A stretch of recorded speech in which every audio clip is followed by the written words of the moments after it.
चलिए हमारा क्वेश्चन क्या है, prove that the quadrilateral formed by the joining of mid points of the rhombus is a rectangle. यानी हमें ये दिखाना है कि जो रोम्बोस के मिड पॉइंट्स मिलाने से क्वाड्रिलेटरल बनेगा वो बनेगा एक रेक्टेंगल। तो चलिए हम लोग इसको सॉल्व करने के लिए सबसे पहले हम लोग एक रोम्बोस बनाते हैं। चलिए एक रोम्बोस बना लेते हैं, मान लेते हैं ये हमारा एक रोम्बोस बन गया। इसका नेम ही कर देते हैं ए बी सी डी। अब इसमें चारों में हम लोग मिड पॉइंट डाल देते हैं। अब इस मिड पॉइंट्स को आपस में ज्वाइन कर देते हैं। तो इसके मिड पॉइंट्स को ज्वाइन करने से जो अंदर में क्वाड्रिलेटरल बना, ये हमें दिखाना है कि एक रेक्टेंगल है। इसका भी नेम ही कर देते हैं पी क्यू आर, इसका नेम ही कर देते हैं एस। तब हम लिखते हैं इसको सॉल्यूशन कैसे करना है। तो सबसे पहले लिखते हैं let we are given a rhombus A B C D in which P Q R and S are midpoints of A B B C C D and D A। चलिए इतना समझ में आ गया कि मैंने ये जो बनाया था ए बी सी डी एक रोम्बोस था, उनके पी क्यू आर एस उसमें मिड पॉइंट्स है। अब यहाँ पर हमने कुछ कंस्ट्रक्शन भी किया, जैसे पी क्यू आर एस तो सिर्फ लेते तो ये मिड पॉइंट होता, देखिए ये बनाया भी है ना, इसका मतलब यहाँ पर एक कंस्ट्रक्शन किया गया है। तो इस कंस्ट्रक्शन को भी लिखना पड़ेगा कि कंस्ट्रक्शन क्या किए। तो लिखते हैं construction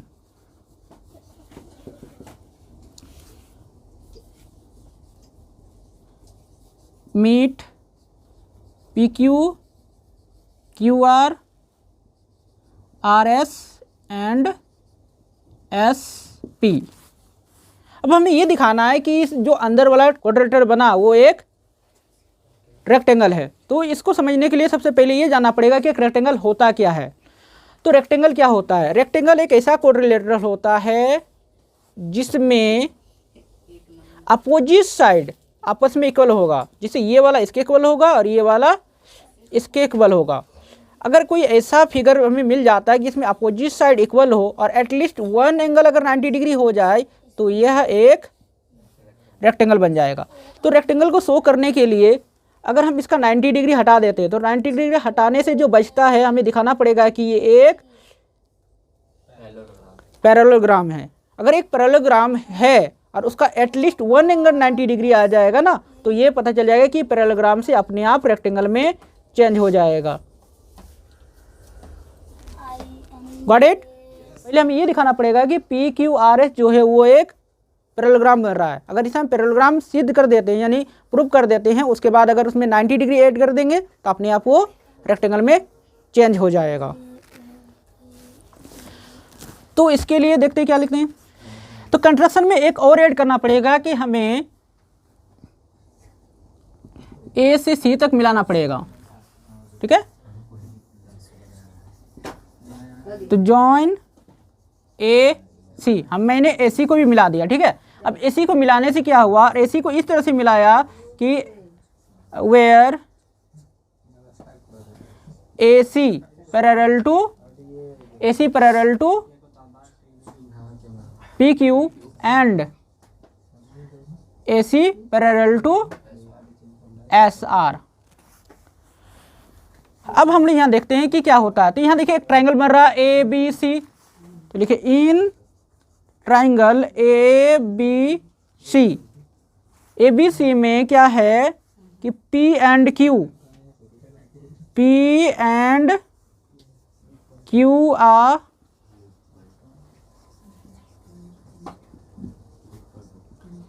mid points of A B and B C. ये देखिए ये और ये दोनों मिड पॉइंट है, तो मिड पॉइंट का लाइन इसलिए क्या हो जाएगा and P Q parallel to AC। तो मिड पॉइंट थ्योरम क्या कहता है कि अगर दो मिड पॉइंट्स को मिलाने वाला अगर लाइन सेगमेंट ड्रॉ किया जाए जो थर्ड लाइन के पैरेलल हो, तो इससे पता चल जाता है कि जो लाइन है वह आधी क्या होगा, हाफ होगी और साथ में पैरेलल भी होगी। ठीक है, इस समय क्या पता चल जाएगा, therefore PQ is equal to half of AC। Similarly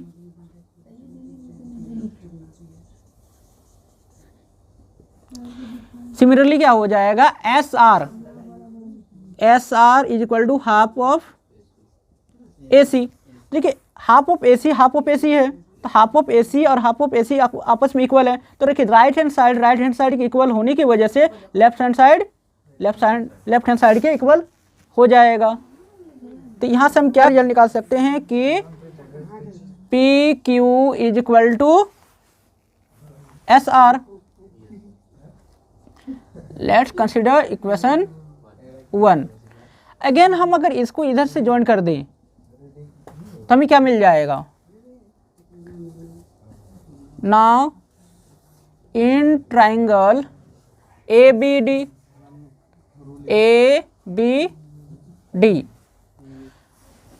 इसमें भी हमें क्या मिल जाएगा, ABD P and S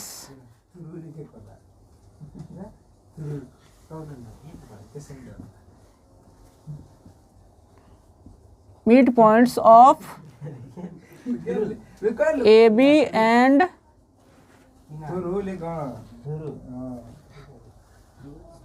AD। Therefore यहाँ से क्या आ जाएगा, SP is equal to half of BD। Similarly RQ is equal to half of BD। तो यहाँ से हम क्या रिजल्ट निकाल सकते हैं, therefore SP is equal to RQ। Equation number 2। तो किसी भी कोरिलेटरल का अगर अपोजिट साइड आपस में इक्वल हो तो इससे भी ये पता चल जाता है कि वो एक पैरेललोग्राम है। From equation 1 and equation 2 PQRS is a parallelogram. Let's consider equation 3। अब अगर ये इक्वेशन 3 हो गया, देखिए हमें यहाँ इक्वेशन 3 से क्या पता चल रहा है कि PQRS एक पैरेललोग्राम है। अब हमें दिखाना है कि इसका एटलीस्ट वन एंगल 90 डिग्री होगा। देखिए क्या है, ये डायगोनल है, ये भी डायगोनल है। तो रोम्बस का डायगोनल बाइसेक्ट होता है कहाँ पर, एट 90 डिग्री, 90 डिग्री पर होता है।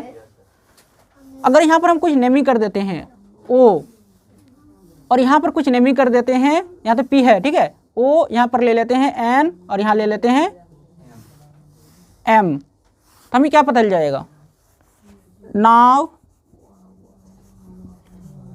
इन ONPM तो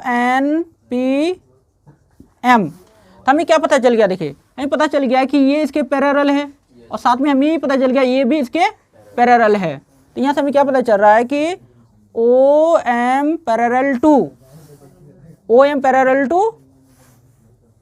NP and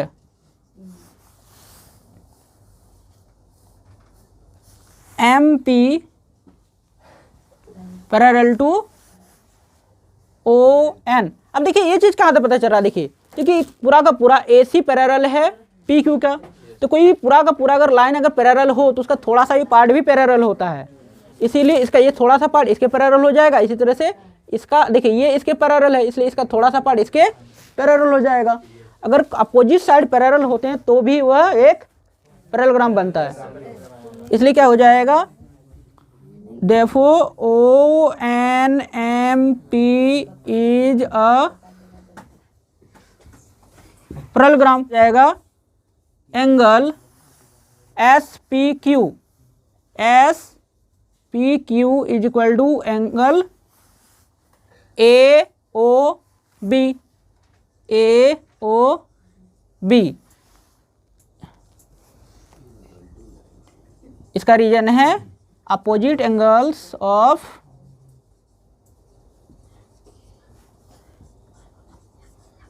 parallelogram.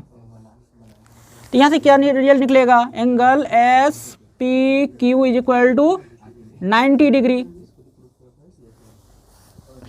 Equation number 4।